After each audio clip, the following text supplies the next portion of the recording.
पर्जन्यमापक घोळ प्रदीप कदम यांनी स्कायमेटच्या अधिकाऱ्यांना विचारला जाब. बैठकीत खडाजंगी. पलूस तहसील कार्यालय परिसरातील झाडाखाली बसवण्यात आलेल्या पर्जन्यमापकामुळे पावसाची अचूक नोंद होत नसल्याने फळपीक विम्यात पलूस परिसरातील द्राक्ष उत्पादक शेतकऱ्यांचे लाखो रुपयांचे नुकसान झाल्याचा मुद्दा उपस्थित करत यशवंतराव चव्हाण स्मृती गौरव समितीचे अध्यक्ष तथा राष्ट्रवादी काँग्रेसचे नेते प्रदीप कदम यांनी विमा कंपनी व संबंधित अधिकाऱ्यांना जाब विचारला.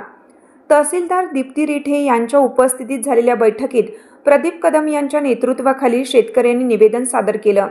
पर्जन्यमापक तातडीने योग्य ठिकाणी स्थलांतरित करावा, दोषींची चौकशी करून कारवाई करावी, तसेच येळावी, भिलवडी आणि अंकलखोप येथील पर्जन्यमापकांच्या नोंदीच्या आधारे पलूस परिसरातील शेतकऱ्यांना योग्य फळपीक विमा भरपाई द्यावी अशी मागणी करण्यात आली.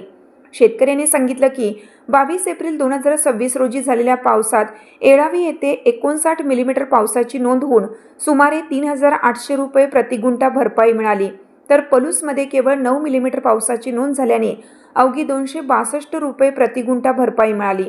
यामुळे शेतकऱ्यांचे मोठे आर्थिक नुकसान झाले. प्रदीप कदम यांनी शेतकऱ्यांच्या वारंवार तक्रारींकडे दुर्लक्ष झाल्याने हे नुकसान झाले असून यासाठी जबाबदार अधिकाऱ्यांची चौकशी करून कारवाई झालीच पाहिजे अशी ठाम भूमिका मांडली. तहसीलदार दीप्ती रिठे यांनी प्रकरणाची वस्तुनिष्ठ चौकशी करून शासन स्तरावर पाठपुरावा करत शेतकऱ्यांना न्याय मिळवून देण्यासाठी आवश्यक ती कार्यवाही करण्याचे आश्वासन दिले. यावेळी अजित सूर्यवंशी, पोपट मोरे, हनुमंत मोरे, गणेश पाटील, अशोक मोरे, जयसिंग माळी, विश्वास मोरे, नितीन माळी, नंदिनी मोरे, अमोल निकम, अजित पाटील, प्रमोद माळी, शांतनू मोरे, विनायक मोरे, जयवंत मोरे, विजय पाटील, महादेव लाड, सूरज मोरे, मोहन मोरे, किरण सावंत, विलास माळी, शंकर सूर्यवंशी, सुनील माळी, विशाल मोरे, आप्पासो सूर्यवंशी यांच्यासह मोठ्या संख्येने शेतकरी उपस्थित होते. अन्य तहसीलदारांच्या अध्यक्षतेखाली या ठिकाणी शेतकऱ्यांची बैठक आयोजित करण्यात आली होती. कालही तहसीलदारांच्या अध्यक्षतेखाली तांत्रिक समितीची बैठक झाली. या बैठकीमध्ये क्लायमेट कंपनीच्या अधिकाऱ्यांनी काल कागदपत्र अर्धवट असल्यामुळे योग्य माहिती न दिल्यामुळे आज परत बैठक घ्यावी लागली. तर या बैठकीमध्ये सर्व बाबी विचारात घेता शासनाचा GR, या बाबतीत असलेल्या गाईडलाईन्स आणि कंपनीनं बसवलेलं वेदर स्टेशन, तर या सर्व बाबी तपासल्यानंतर काल आम्ही सगळ्यांनी स्थळ पाहणी पण केली मान्य तहसीलदार मॅडमच्या उपस्थितीमध्ये. तर त्यामध्ये असं निदर्शनास आलं की जवळजवळ 3 वर्षापासून ते वेदर स्टेशन चुकीच्या ठिकाणी बसवलेलं आहे. कुठल्याही नियमाचं पालन करण्यात आलं नाही, कुठल्याही निकष, अटी, शर्ती सर्व उल्लंघन केलेलं आहे आणि त्यामुळे चुकीच्या पद्धतीचा डेटा हा महावेदला गेलेला आहे. महावेदनं तो कंपनीला, इन्शुरन्स कंपनीला कळवलेला आहे. त्यामुळे दरवर्षी कोट्यावधी रुपयाचं नुकसान पलूस तालुक्यातल्या शेतकऱ्यांचं झालंय. आणि फक्त पलूसच नव्हे तर पलूस मधल्या असलेल्या सर्व मंडल मध्ये जे वेदर स्टेशन बसवलेलं आहे त्या सुद्धा वस्तुस्थिती हीच आहे.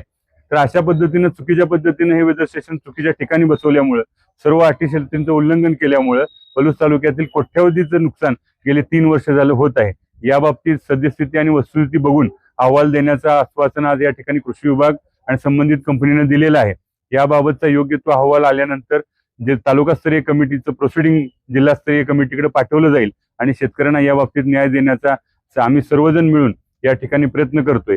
जर या पद्धतीनं तांत्रिक आणि वस्तुस्थिती न्याय अहवाल गेला नाही तर याबाबत शेतकऱ्यांच्या भावना तीव्र आहेत आणि शेतकऱ्यांना न्याय मिळवून देण्यासाठी आम्ही सर्व शेतकरी बांधव या ठिकाणी लोकांना लाभ मिळण्यासाठी आणि या लाभापासून वंचित राहिलेल्या शेतकऱ्यांना मदत होण्यासाठी आम्ही सर्वजण या ठिकाणी प्रयत्न करतोय.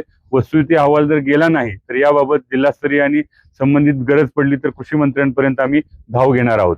यांच्या अध्यक्षतेखाली फळपीक विमा संदर्भाची बैठक झाली. त्या बैठकीला आपले प्रदीप आप्पांनी जे मुद्दे आता मांडलेले आहेत ते अत्यंत शेतकऱ्याच्या जिव्हाळ्याचे मुद्दे होते की जेणेकरून शेतकऱ्यांना विमा नुकसान भरपाईची मिळालेली नाही त्या संबंधित होते. 3 वर्षापासून हे वेदर स्टेशन तिथलं बंद आहे पोलीस तहसील कार्यालय आवारातलं.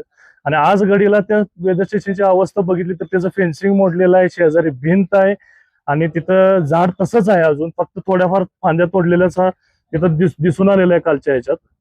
आणि विमा कंपनीनं अजून सुद्धा तोच अहवाल दिलेला आहे की आमचं वेदर स्टेशन हे व्यवस्थित सुस्थितीत आहे असं. आणि हा अहवाल दिलेला असल्या कारणानं आजपर्यंत सगळा डेटा चुकीचाच जात होता.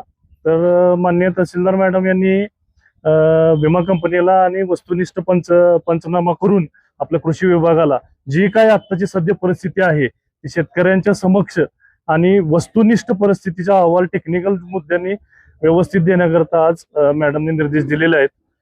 त्या संबंधित आता शेतकरी आणि आपाप पाठपुरावा करत आहेत. जे तुम्ही म्हणताय की स्टेशनचा प्रॉब्लेम आहे, तर एखाद्या दिवसाचं असं उदाहरण सांगाल का ज्या दिवशी तुमच्याकडे वेगळी नोंद होती आणि इथली नोंद वेगळी आहे? 26 मार्च. हा, आता ह्यात बघायचं झालं तर 26 मार्च 2026 रोजी या पलूस परिसरात सगळीकडे पाऊस झाला. आता 26 मार्च हा द्राक्ष हार्वेस्टिंगचा सीझन असतो. प्रत्येक द्राक्ष बागायतदार शेतात असतो, हार्वेस्टिंग सुरू असतं. तर हार्वेस्टिंग सुरू असताना 26 मार्च रोजी पाऊस पडलेला. आता आजकाल पलूसच्या सगळ्या द्राक्ष बागायतदार ऑलमोस्ट बऱ्यापैकी लोकांच्याकडे AI सिस्टीमनं बसवलेले रेनगेज आहेत. तर स्वतः माझ्या शेतामध्ये 9 मिलीमीटर पावसाची नोंद झालेली आहे आणि इथल्या पलूस मधल्या तहसील ऑफिस मधल्या वेदर स्टेशन मध्ये 0 मिलीमीटरची नोंद झालेली आहे. तर हा जो पाऊस पडलेला आहे आणि एवढी जी तफावत होत्या, कारण जर थोडा जरी पाऊस पडला तर इथं अजिबातच नोंद होत नाही. एकदम मोठा पाऊस पडला तर इथं फार कमी अशी 8-9 मिलीमीटर अशी नोंद होत्या. म्हणजे ह्याच्यामध्ये डिफरन्स हा 10 पटीच्या आसपास असा आहे, असा एक आमचा अंदाज आहे. आता तो किती होतोय टेक्निकली हा आता बघून त्या पद्धतीने कारवाई करण्यात यावी. एखाद्या मोठ्या पावसाचं दिनांक 22 एप्रिल रोजी ह्या पलूस भागात म्हणजे पलूस, याळावी, आमनापूर, अंकलकोप, बेलवडी जोरदार मुसळधार पाऊस पडलेला आहे आणि या मुसळधार पावसाचं प्रत्येक ठिकाणचं रिडिंग हे 40, 45, 50, 60 मिलीमीटरच्या आसपास आहे. पण पलूस आणि कुंडल या दोन मंडळातलं रिडिंग हे फक्त 9 मिलीमीटर आहे आणि पलूस आणि कुंडलचं ऑलमोस्ट तेवढंच येते मिलीमीटर. आणि दोन्ही ठिकाणीची परिस्थिती तीच आहे की बाजूला झाड आहे. जुलैमध्ये पावसाची काय स्थिती आहे? जुलैमध्ये काय नाही आकडे? जुलैमध्ये आता एक्झॅक्ट तारीख आता ते सांगता येणार नाही, पण ते 4 ते 5 दिवसापूर्वी ज्या दिवशी पूर्ण दिवसभर पाऊस झाला पलूसमध्ये, त्या पावसाची आकडेवारी आमच्या वेदर स्टेशन मध्ये अंदाजे 52 मिलीमीटरच्या आसपास झालेली आहे आणि इथल्या वेदर स्टेशन मध्ये 17.5 मिलीमीटर नोंद दाखवत आहे. आणि या चुकीच्या या वेदर स्टेशनमुळे म्हणजे इन्शुरन्सचा तर लाभ मिळतच नाही शेतकऱ्यांना, परंतु अवकाळीचा जो शासनाच्या माध्यमातून जी मदत केली जाते तर ती सुद्धा हे रिपोर्ट चुकीचा केल्यामुळे या शेतकऱ्यांना अवकाळीच्या शासकीय लाभापासून शेतकरी वंचित राहत आहे. त्यामुळे याबाबत योग्य न्याय होणं फार गरजेचं आहे.